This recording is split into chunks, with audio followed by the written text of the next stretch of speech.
the responsibility on these professors today. Now, this was the topic I was excited to speak about and talk about, the most hot topic right now. Toxic work culture. I believe nobody in the room is unaware of what the conversations are going on around about toxic work culture. The latest, the most hot and recent statement given by Narayan Murthy has been in the talks. There's another one on the other hand, Elon Musk. And this is not just the MNC's phenomena, so to say. This is also happening on the other end. Startups, which was supposedly more happy, more flexible work cultures. We see Ashni Grover defending toxic work culture. We see Bhavish Agrawal making statements on what is the work-life balance pattern, and Saturday, Sunday's regime is not Indian. I mean, these statements can be okay and can be not. This is the question I have today for all these professors. Today in this discussion, I want to understand from B school professors, B school leaders, how are they making a difference? And from their observation, what are some of the things that they've made note of these changes, these developments happening around? Now, professors, there was a recent study. This was a global study wherein India was ranked, and this was a workplace happiness report, so to say. And 70% of the people are not happy at their workplaces. This is just not the India phenomena. It's happening across the globe. But my concern here is this: what is that constituting this toxic work culture? I mean, whether it comes to placements or another involvements, over the years, all of you have been indulging with industry leaders. You're grooming your students to get involved in the industry. It's not just MNCs, for that matter, any company. Tell me from your observations, what are some of the things that you have noted down that these 1, 2, 3, 4, 5, 6, 7, 8, 9, 10, 20, that constitutes a toxic work culture? In my understanding, why some of the companies are happy companies, why some of the companies are not so happy companies. Tell me in your opening comments, what are some of the observations that you have had over the years? If you can start, Professor Mayank. Thank you very much, Resham, for inviting me and all my learned colleagues on the dais today. Delighted to be here at the Business World Summit. And what you ask about toxic workplaces and other business school grads, prepared to handle, not only toxicity, but, I think more importantly, probably, the realities of the new workspace and the skills required for the B school grads to excel. I think that's the broader question, but all of this is very topical, so thank you very much for, doing that. As far as replying to your question, I think there are two themes that you touch upon, is that happiness at workplace and, toxic workplaces. So I have a few observations. So number one is that when you talk about toxic workplaces, I think we need to define what exactly a toxic workplace means, right? I mean, in my opinion, I think a lot of the chatter on social media that goes about toxic workplaces might also be because a person might or might not like that workplace for very different reasons. So, there could be no toxicity. I mean, if you can define something like that at the workplace, but maybe the culturally or from a values perspective, it does not align. So I think it could also be that, right? Now, it's difficult to define toxicity. Obviously, it's very easy to define what's legal, what's illegal, what's ethical, not ethical. But when you say about toxicity, whether this place is, toxic, what exactly are you referring to? I think, so that is one thing. I think we need to be clear, because when you talk about toxic, there could be many reasons why a person can say that, my workplace is toxic, and on deeper drilling, it might come out that, it's just that the person might not like the way the organization functioning, nothing to do with toxicity. Number two is that, when you talk about happiness, what I would say is that a person being happy or not happy, again, might have nothing to do with toxicity. So, a person might not be happy because of multiple other reasons, other than toxicity. For example, I'll just give an example. For example, the person might be not happy with their own self development, which would lie to the person itself rather than anything to do with the workplace. But it's an important question, I think, because a lot of it is being discussed in the social media also. And, some places are genuinely toxic. But, as we were discussing earlier, I think that remains a small portion of the overall corporate, structure. So I would stop here. Let's, take opinions from others as well, and then, we can come back to it. A fair point. Now, I want to get deeper into it. For any layman today, what is a corporate life? Anybody who is not exposed to not only MNCs, but for that matter, any corporate life, for them, it is just that is coming on their social media feeds. If today somebody who is walking on the street and reads the comment from Narayan Murthy that says 70-hour long work week, it is that defines the corporate culture. Now, from your point that you made, it can be personal.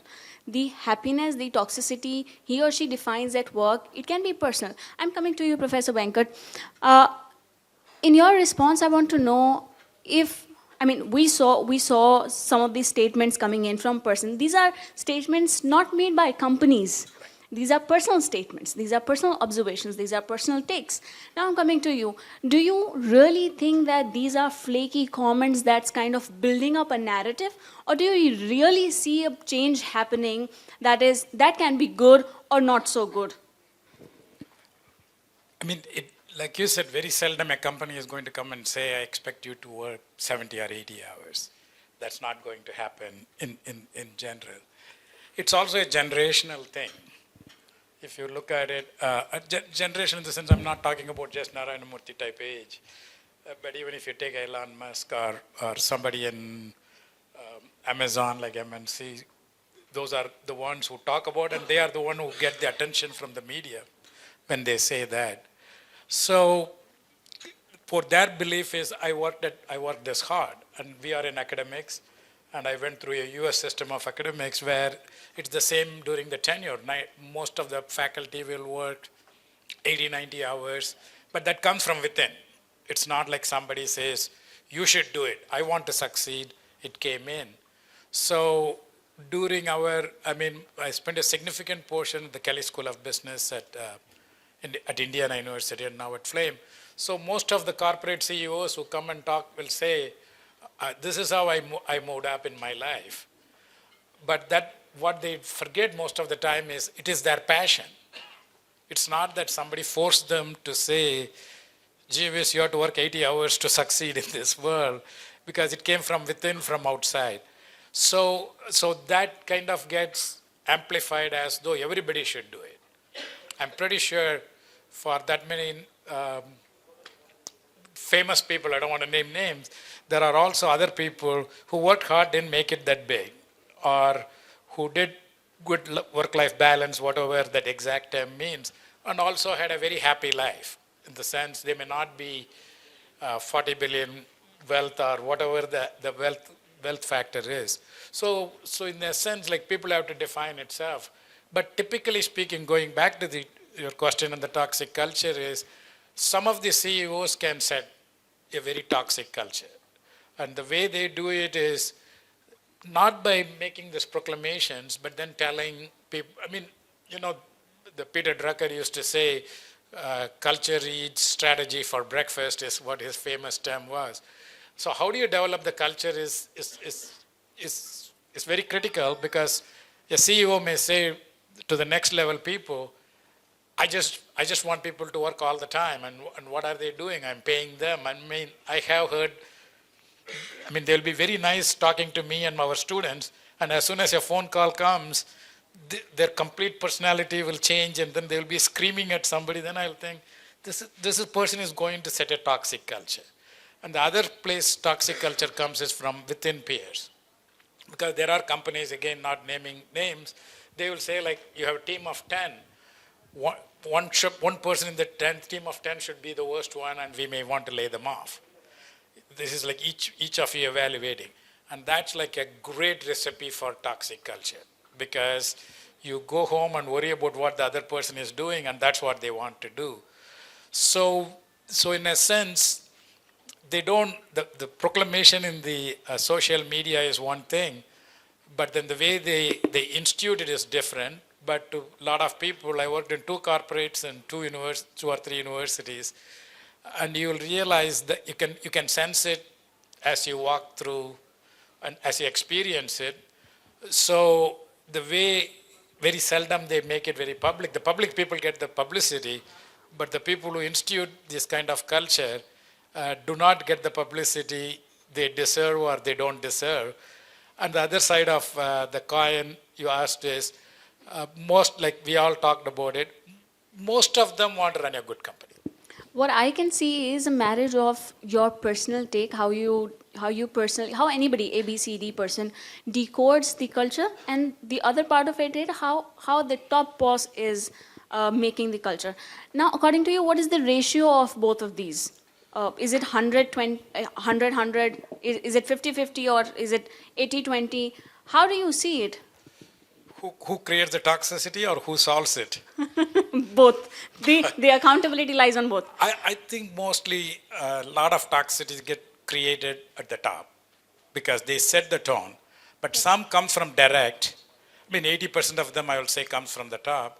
The other 20% in this modern world, like you can foul mouth your own fellow faculty or fellow employee through other means, right? You can just say, post something, you know that's going to bother them, and then you do it, and that's a lot smaller percentage. But mostly individual cannot do that much, but then they create a system which really, because they believe in it, right? I mean, Very well explained. One of the CEO told me that I want people to beat each other up, and then I want the best one to succeed. And that sounds like such a bad, I mean, we all compete intrinsically, right? But at the same time, our goal is not to beat each other up, so one is be the king of the hill, rather than let's solve the problem and move ahead. But at the same time, you want to be better than them. But he believed like that. But yeah, very well explained. I got the answer. Very well explained. I'm coming to you, Professor Modi. I saw a couple of posts day before yesterday that says, I will be on leave on this day. Thanks. It's an official email going to their managers or boss. This is something, I'm also Gen Z. This is something that really bothers me also. I mean, for leaders like you, of your age, it might be more concerning.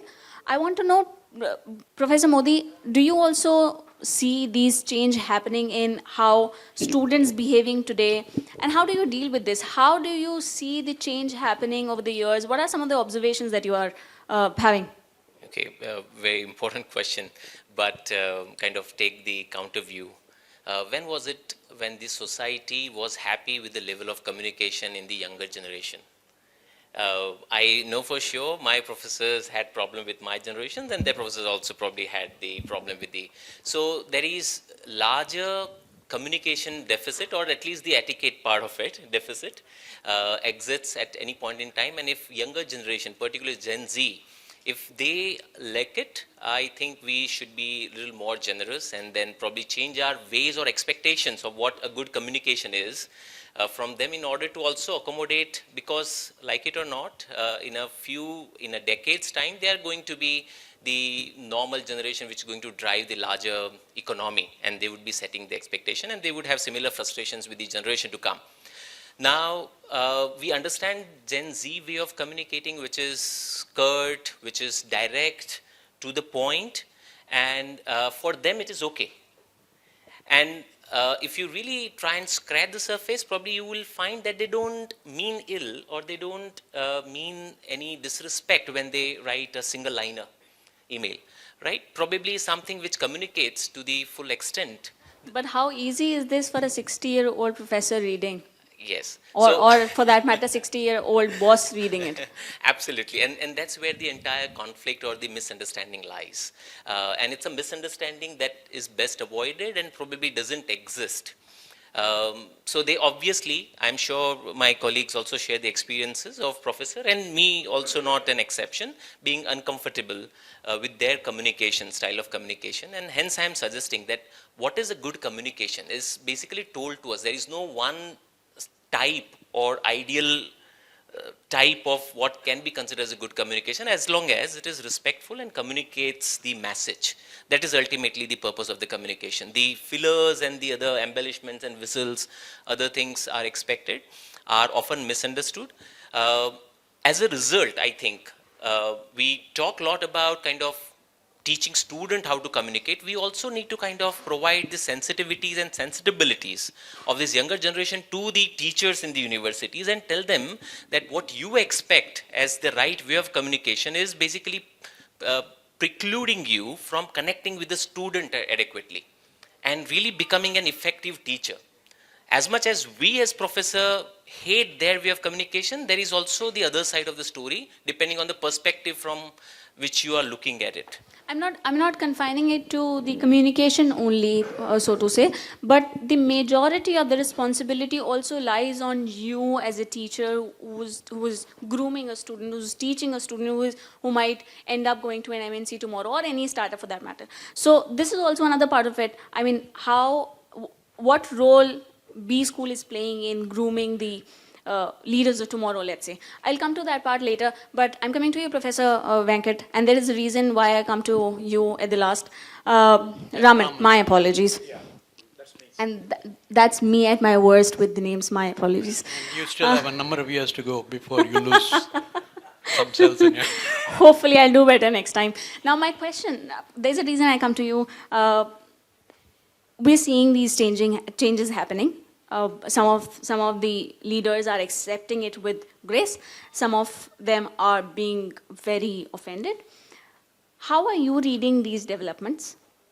Are we in the right direction? What is the new work norm will be? I mean, if I can put this question to you, what will be the new work culture, let's say 10 years down the line or 20 years down the line? Are we in the right direction? So I think I have always held a very contrarian view about this 7 days work and 16 hours work. That's the reason I come to you on this. I have been somebody, and my colleagues here will vouch for it. I leave my office at 5 o'clock and nobody sends me an email after that. And I ran 3 companies and one across Asia Pacific, and I've adhered to this principle because I think there is nothing that requires 18 hours of work in a business environment. If you're doing R&D, if you're developing technology, I can understand. And I've been there also, and I've worked 16 hours a day when I was doing my PhD, postdoc, etc. So I think, I'll just come to one, I've been a big fan of, there are OBHR faculties here, Sumantra Ghoshal, who, beautifully talked about creating an organization on the pillars of trust, discipline, support, and stretch. Whereas most organizations exist on the pillars of contract, compliance, constraint, and conflict. Yeah?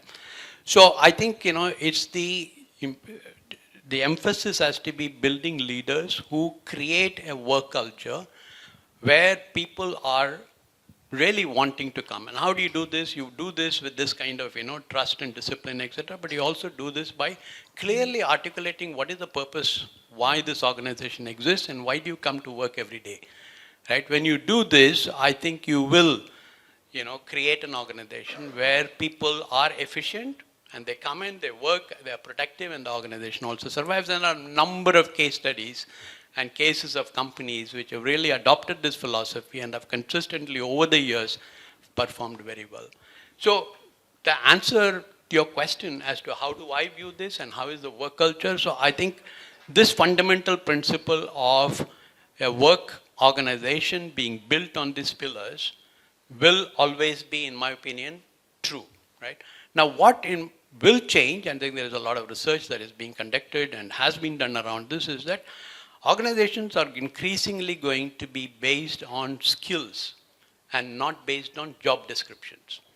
So you're going to have people with certain skills, and there are projects that are going to come, and you're going to draw in people with different skills, and that project or the work is going to be executed So the evolution of the organization will be in such a way that, this very, very departmental job definition, job scope, these things will go away, and organization will be built on the pillars of skills, right? And there, some skills are going to be, scarce, and, and people with those skills are going to be paid more, and they will have to work more. And I think because they have the skills and they get the importance, I think they're going to enjoy what they're going to do, right? Now, Professor, one thing, how leaders of tomorrow, the young generation, Gen Z, boomers, for a B school, what is the responsibility that you see right now, or today for that matter, that needs to be changed there? Trust, you talked about trust, Yeah. discipline. So- There are many cases where I've seen that people of your age or a little above Modi's age, let's say. Now, my point here is there can be many examples. There can be many examples where I've seen an employee or a new joinee joined a company, and that was his first and last job. Yes. Are we not seeing this anymore? I don't think that will, And those I'm not confining it to one particular factor. There can be multiple other factors for that matter. But you talked about trust, discipline. Emphasize more on this and tell us how will it shape a new set of employees? So it is, so the trust and discipline combined with these skill-based organizations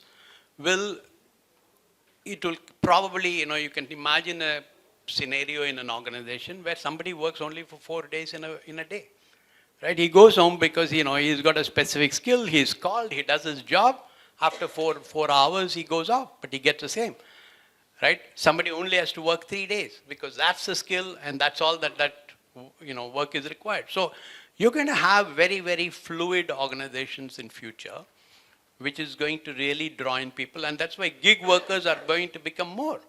And they're going to get paid even more, because if you have a very specific skill and if you're a gig worker, the per hour rate that you can command is going to be significantly higher. So I think these, people some of the leaders of my generation might say that you need to work 70 hours, etc. That's their point of view. But I think there are going to be multiple scenarios which requires different kind of approaches, different people. And there are going to be people, you will still have people who are so passionate, like you pointed out, passionate about their work. They are going to work 40 hours. I appreciate 50 hours, you used a 60 hours. very right word, fluid work cultures. Absolutely. That is something that we expect going forward. Professor Mayank, now a point to you. We discussed about how we seeing cultures shaping up tomorrow. In your perspective, how do you kind of tell us what shape will companies take tomorrow in terms of employing boomers, and what is your responsibility? Let me reframe. If I give you a responsibility today or flexibility to change 3 pointers in your teaching curricula, or let's say the approach, what are some of the 3 things that you see needs to be changed and are the need of the hour in terms of grooming the boomers or the Gen Zs? Thank you very much, Resham, for asking that question. I'll just quickly touch upon the previous point. I think, what's happening, because you talked about fluid work culture and, the number of working hours. Now, Mr. Narayan Murthy had a point of view, and people have different point of view. And culturally, US and Europe are at a very different place. India is at a different place. Nobody bothers if, on a weekend we get an email. Certainly in the corporate in India, but that would not be seen very nicely in Western, economies, at least in the good companies. So I think where we are moving towards is, in many ways, meritocracy. I remember, last week, one of these e-rickshaws, which are very popular, in many of the cities now. In fact, our roads are choked with, e-rickshaws. So, more of a convenience has become more of a problem. But, at the back it was written, Zada Chalao, Zada Kamao. In the sense that the more you drive, the more you earn. Because I believe most of these e-rickshaws are taken on rent by the drivers, and then, on a daily rent, right? And this whole idea of gig workers, I think that's so much true. And I think in many ways it's moving towards meritocracy. And the fact that giving flexible work hours is becoming a necessity for good organizations to hang on to talent. Right now, one big change that has happened in India and other places also, but especially in India in the last 1 or 2 decades, is that options have become galore. So people, if not treated well, at least the good ones, they'll just move. Right now, I manage one of the largest B schools in the country. We have about 180 plus full-time faculty members and staff, and the challenge is that, and we have very well qualified faculty, at GGPS, and we strive to make sure that we give them the best work environment. And the reason being is that if we don't, then they'll just walk away, right? So for good organizations, I think more than their own internal conscience to give them flexible hours, I think it's become a need to hang on to good talent. I think, so that's one point. Now, in terms of what I'll comment not only in my school, but generally B schools as to what we need to change. I think number one is that if we talk about generally about B schools and not particularly one B school, but generally about B schools, one divide certainly is what's really happening in the industry and what seems to be getting imparted. So there is a bit of a gap. Now, that's not true for the top B schools. I'm sure, they're doing everything, possible. But because of multiple reasons, the average B schools are struggling. It's a fact. On this particular parameter, wherein, you want to impart, somebody talked about skills. So this bridge between theory and practice, I think many B schools are struggling. So that needs to be, bridged better as to what actually is happening, including toxic work cultures. Not many B schools are, teaching their, kids as to how to cope up with all of that, right? Office politics and toxicity, and that is not being taught, as part of the normal curriculum for whatever reasons. And I think that is something that we need to work better. Number two challenge, I'll tell you what it is, that, in order to impart it, you can bring in people from the industry, you can, do a lot of things, change the curriculum. But the second part of this is the student. Now, a lot of the B schools get students who have very limited work ethics. So no matter who you bring to impart that industry education, fact of the matter is that students who are getting it, they have no context to relate it to. And therefore, if the students don't have experience, they can't relate that to their own experience. And then that becomes a bottleneck. No matter you bring in the CXOs or the CEOs or, whoever to deliver that lecture, if the student has zero work ethics, with limited maturity, they'll not be able to digest all of that, knowledge and information and put it into a context. You tell somebody who has zero work ethics to, office politics and office delegation and all of that, they'll not be able to appreciate, the context. They might still get it, but they'll not be able to apply it. And that's the huge, divide. And many B schools in India, if we take out the top 10, 15, most of the, students have zero to very limited work ethics. And then that becomes a handicap as far as the MBA education is concerned. I believe we're talking primarily about MBA education. So that is the other thing. One is obviously the industry theory divide, right?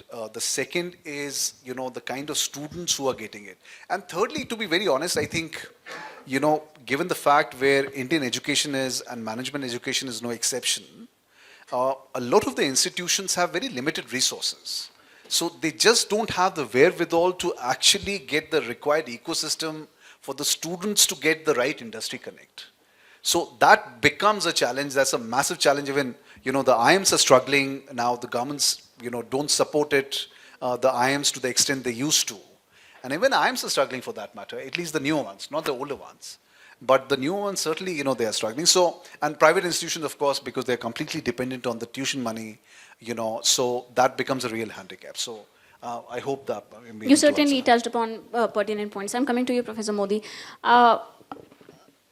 Social media these days kind of glorifies hustle work culture, overworking. I mean, according to Professor Venkat, it's absolutely personal choice and passion, so to say. Professor Modi, now, do B schools kind of encourage that competitive work culture, or do you kind of groom people, groom kids in a traditional manner, if I can bring in word discipline of a traditional level. How do you kind of bridge this gap? We understand that we groom kids today to compete in their best of the capabilities, but what is your take on hustle culture, so to say? Are B schools confronting that or kind of encouraging that? Yeah. So no, excellent question, and we understand that the hustle or the toxicity basically is fueled, supported also by the idea of effective organization that we hold in the society, or the stereotype that we have, and which is also probably supported by the B school curriculum. For example, the idea of an effective organization believes that the workers are likely to shirk, and they require active supervision, monitoring, and the management's role is to basically extract the maximum work or output from them. So this is the idea which is basically has its root in the scientific management, which dates back 100 plus years, and that was a different time. And we haven't evolved basically the curriculum, or the people who got really prepared or imbibed in this kind of an understanding haven't evolved much.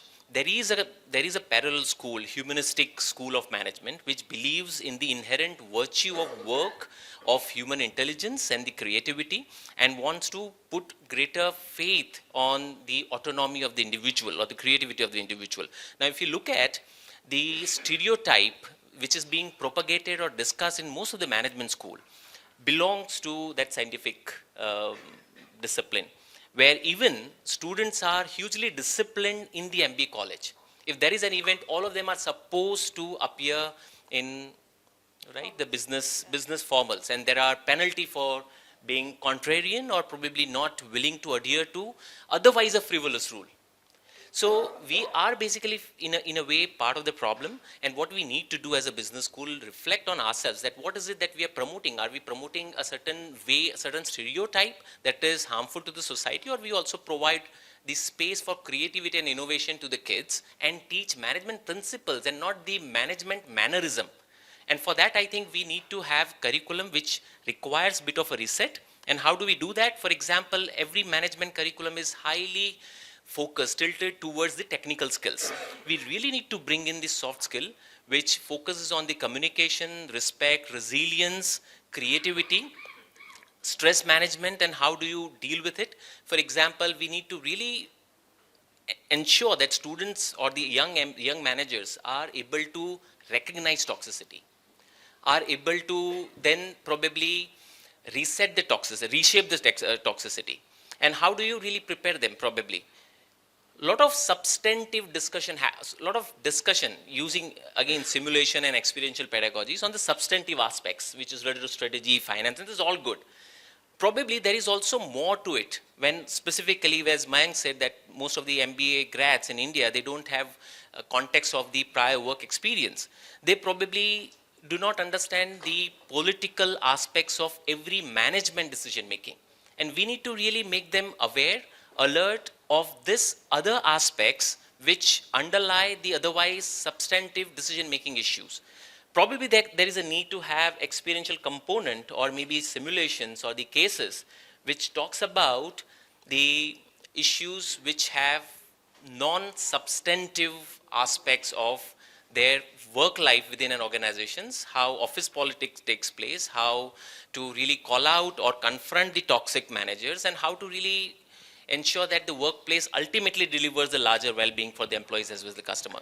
So we need to really think how the pedagogy and how the curriculum is going to be reset, taking into consideration specifically the evolving needs of the new generation, which believes, probably compared to the older generation, in the flatter hierarchy on equality and probably the opportunity. And they are product of affluence, relative affluence that we have seen. Their parents have probably seen greater hardship. The younger generation haven't seen, and hence probably they have greater demand from the society. Such bold statements, but you underlined the question really well. I want to come back and discuss the solutions for it. So, also, I'm coming to you, Professor Venkat. Are we seeing the trend of quiet quitting? We also seen the very disheartening case of EY employee. There's another case of demise. We've seen that has been in the news. My question or a point to you is to emphasize more on trust between employees and the top bosses or the managers. How are they mingling with each other in the work culture? This is one of the factors of work culture majorly. How are you seeing it, and how can you help younger students to deal with this or do it in a better way? I mean, obviously the issue is technology, right? Even for older people like us, I spend so much time on screen time because somebody texts, somebody thinks, ask for something, and I think that has become a problematic thing. I'm not saying it's good. We are not going to walk away from our phones, even though I switched it off before this session. But at the same time, that makes it very difficult in a workplace to have that type of trust. Because, of course, I started working in 1980, and at that time there was luckily no cell phones, no nothing, which is in a way good, because people talk to you like, what are you facing, what are you doing type thing. It's not just an email communication or something. So you start developing a mentorship type relationship in that, and they kind of understand the nuances. Oh, okay, this Venkat is new, he doesn't understand few things, he just got out of engineering college. So let's help him, type of a thing. Right now the problem is people know a lot more because the information or data is available. So, and also the assumption is they know it. But we seldom ask them like, how are you feeling today, other than a casual thing. I mean, even when you pointed out about that email, I don't mind the tertiary of the email. The only thing I will point out in that is you assume like I'm going and I don't care even if there is a crisis in the office. That aspect of the email is bad. I don't mind people sending me email. I mean, even emojis, fine. If I can understand it, I'm not going to insist like you need to be formal. But if it has got that entitlement and other things coming in, then the boss doesn't trust the employee. And the same thing goes in the other direction. So what we try to do is you try to build resilience to the students. And also you try to emphasize how empathy is extremely important in dealing with people, because if you assume like you have four people reporting to you, all should be equally treated, equally pushed. There is an element of fairness and justice in that. But those are four different individuals coming with four different skills, and they're going to excel in certain things. So if you can customize it a bit, as a boss, you are going to do better. And also, if you can express that to your boss, most of the time, a lot of people want the same person to work in the same company, maybe do very different jobs, not the same job, very different job, and grow with them. And most of the managers think like everybody gets up in the morning and want to do a good job in their job. And they themselves want to do it, but this pressure and other things pushes them into that. And for that, I think experiential learning for sure. And I think in Flame, it's a residential campus. We give them a lot of responsibility. We send them in global immersion. So even some of them who don't have work experience kind of experience the toxicity among themselves, right? I mean, we are all naturally competitive. By nature, we want, if you're going to play cricket, you want to hit the six, you want to clean bowl the other person, and that comes from within. And if you can, how can you tap that at the end, like you shake hands and learn from each other is type of a thing you do. And a lot more has to come from classroom. I mean, in the classroom, it is engaging the students. It's very hard to engage them given the distractions. Even faculty have distractions, phone calls coming, so all the way around. But engaging them and then trying to make them realize. The building resilience is, unfortunately, it's very hard in academic or in any places, especially when there is a grade involved. You don't want to tell them, but I liked one of my teachers who said, I'm going to give you a little bit more extra, get it right. I said like, after 2 or 3 attempts, I felt like, oh my God, I'm happy with 90. He said, if you're happy with 90, walk away. If you're doing one more time, I may go up to 95. I said, why you dudes torture me like this? He said, I'm building you resilience. So that type of an approach will help, whereas we just say, this is it. I mean, the time is short and it's very hard. I mean, he had patience to grade the same paper 4 times, and I don't know whether I will have or other people will have. So there are ways we can inculcate that into our students. Perfect. Not just in curriculum. I mean, curriculum also we can do, but outside is the best option. Perfect, perfect. I want to come back as we close. I want to come back to this question that was our topic. Are B school grads prepared for the realities of the world of work today? These are the realities we discussed, Professor Raman. If not only in curriculum, let's say trust, resilience, agility, discipline are being part of the curriculum. Tomorrow we see the books coming on these topics, the chapters coming on these topics. We see faculties coming in, teaching on these topics, how to, XYZ, trust, resilience, agility, these powers. How can you as a B school leader facilitate this change better for a better tomorrow? What can be 1, 2, 3 actionable points that you would advise? So I don't know whether this answers your question directly, but I can tell you an initiative that we have taken the last couple of years, which is understanding that, we talked about skills and soft skills and competencies as very different elements. So we have done a lot of primary and secondary research to understand that there are 7 basic competencies that the employers are looking for in their employees. These are not rocket science. It's been around for a long time. It's like ability to collaborate, communicate, ethics, Agility is a new competence that all organizations are really looking for in their employees. So one of the things that we have done is that today all our students who come in, they undergo a psychometric testing in the first month of arriving in our campus on these 7 competencies. And we give them the report and tell them that these are your relative weakness and strengths of the competencies that the employers are looking for and of the competencies which will help you survive in the work world. And then over the next 2 years, and this is a work in progress, we are really trying to see how can each of these competencies addressed in the classroom and outside the classroom. We also have a lot of activities outside the classroom, like you talked about clubs and activities. They are involved in a lot of running of the organization. So this is one way that we are actually trying to make sure that our students, in addition to learning concepts, in addition to learning skills, recognize what are the competencies that will make them successful in the work world of tomorrow. Yeah, so I don't know whether that answers your question. So, do you see a need for teaching the top CXOs of how to deal boomers or Gen Zs? Do we do a faculty visit there? Yeah. My experience is that, some of us are hardwired with our, leadership behaviors by the time we reach a certain age. And reverse mentoring has been talked about. I think it works to some extent. But at the end of the day, if you have a leader, I've talked about, and there is a concept that has been developed by a life coach based out of Singapore, a very successful one by name Rajiv Vij. He classifies leaders as aggressive and passive.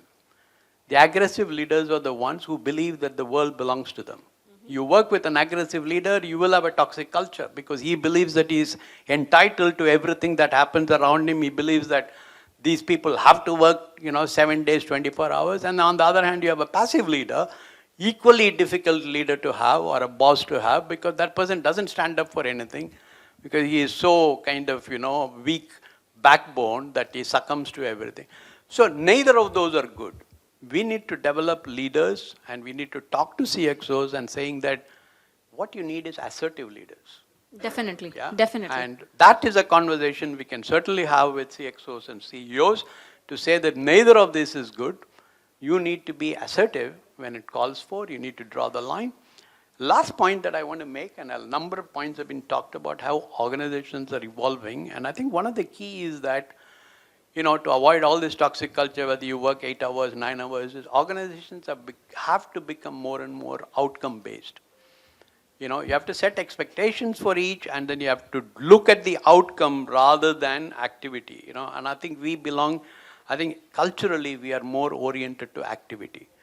I know a company's vice chairman who looks at the biometric data of the employees, when do they log in and when do they log out. And he thinks that people who are there till 7:30 are the hard workers. And the ones who are staying there at 7:30, what he doesn't know is that they leave at 5 o'clock to go have chai and samosa. And they have 3 emails that are in their outbox. They come in at 7 o'clock, send it out, and then they log out and go. Right? So this is an activity-based approach, saying that if the person stays till 7:30, he is doing something good for the organization. I think you have to go over it. So CXOs also have to be taught that don't be activity-based. It doesn't make. You have to become outcome-based, for which you need to have very clear thinking as to what is the outcome you expect out of an employee and out of the organization, out of the department. I mean, for me, in my understanding, India will take a decade or more to kind of rewire the top bosses and the youngest employees in their companies. Looking forward, I'm excited and hopeful. For my final question, 6 minutes, less than that. So 1 minute or so, everybody on the panel gets. In my final question, I want to address a very important point, and I want your take or an actionable advice on that. We're talking about toxic work cultures. It takes a toll on mental well-being. For youngest set of employees today, they are coming to resorts like quiet quitting. There is a clear trust deficit between the managers, between the top bosses, and the youngest set of employees, and that's the reason they're coming to these resorts. Or let's say, to that extent, they're going on social medias and writing long posts. They're exposing companies, so to say. How and what can be done from B school's end in order to groom them well to sense that warning, or how to speak up, how to stand for themselves? What can you do as a B school and a B school leader? Your final take on this, and then we close. Anybody can start. So I will only have one, it is to teach people to be assertive and neither aggressive nor passive. And being assertive is, again, being very logical and saying that's it. I think if you teach students in the class, in leadership lessons and other places, to develop this characteristic, I think they would, and then agility and resilience, which is the other component, I think they will do very well. And I think we should also recognize that today's generation has a lot more opportunities and are a lot more independent than my generation was, right? So I still have a lot of faith, and I'm not very worried about them succumbing to this toxic. Good to know. It seems that we have something headline-worthy from today's discussion. Professor Mayank, your take. Yeah, so what I would say is that I think although there are pockets where, such toxicity exists, unethical, sometimes even illegal for that matter, processes and behavior in the organization, I think in today's age and time where everyone has access to social media, I think, it remains a small percentage. I think many offices, many organizations are run pretty well. They have very strong HR policies, and everyone knows that, people can just go to Twitter and, to Facebook, and once they're done and the post gets viral, it becomes very difficult for organizations. So I don't think it's very widespread, although I certainly believe that it exists in pockets, such kind of toxicity. How do B schools prepare? I think, we need to, as, Prof was saying, that we need to certainly tell them to be polite yet firm and to be able to distinguish between what is right and wrong. Because a lot of it is actually gray, because, even if you're working for 7 hours, maybe, the business model is such that you can choose your days on work. So some people might voluntarily would want to work more, to earn more. So I don't think working hours for that matter could be, basis for, defining whether it's a toxic culture. I think many variables come into the picture. But certainly as B schools, we can certainly tell them that these are the markers of unethical behavior. These are the markers where you need to put your foot down, politely yet firmly, and to say that, this is not something that I'm willing to put up with, right? So B schools can certainly do it. Are all of us doing it? I don't think so. Because of the reasons that I mentioned earlier. But certainly I think we need to bridge that gap, certainly with the students, that, avail a postgraduate management education. Professor Modi, there was another post, somebody written on their social media saying, today's the Gen Zs or the youngest lot of employees are being put in a pressure cooker to work. I mean, there are many examples and many disheartening cases where we see people taking their lives stating work culture pressure, work pressure as a reason. And that's very, very disheartening and very sad for India as a country. How you, as a B school leader, what can you do? What is your plan to kind of address this and groom your kids better? Yeah. So I think as a management schools, we need to really focus on providing wholesome education and create individuals who are capable of not only dealing with the toxicity, but whole set of other issues. Probably today is toxicity, tomorrow it could be something else, and there are many, many challenges which this B school grads are facing and are going to face. For example, poverty, inequality, and then many other societal challenges as well, economic challenges. So if you have really focused on providing wholesome management education, then probably it will create managers who are multidimensional, who have greater or better perspectives, who understand alternate perspective as well. So for example, what we have been focusing at BML Munjal University is focusing on experiential pedagogy. So our more than 40 or 45% of our curriculum is delivered on experiential mode, where kids are actually exposed to the issues through first-hand experience. The second is we have a very strong component, almost 3-month-long component of social internship, wherein we really put all of them in group of 5 to work with micro-entrepreneurs, SHG groups, women, and they basically work with them and also understand the issues which are being faced by the society, and then they bring the business perspective. In the process, they also probably develop broader perspective. And finally, the aspects of management versus business, which probably when you focus on business education, you are kind of making the larger body of management education quite parochial in its approach towards individual and towards the society. And when you really focus on management, it is much broader then probably the business aspects of the management education. If you look at the management is equally important and applicable and being required in non-business sectors such as government sector, development sector, and probably larger societal organizations. And when you really provide all-rounded view of the management education to this graduate, and they probably become more wholesome and ready to face the challenges of the future. Perfect. Your final take. Yes, I know in the interest of time, I'll say the best thing we try to do, and I try to tell the younger generation, is know yourself. That is the toughest one. As you get older, know yourself, who you are, and get comfortable in your skin. And that really allows you. Because once you know yourself, you know, I tell them, like, you need to be out of your comfort zone to learn new things. But if you're always out of your comfort zone, speak up.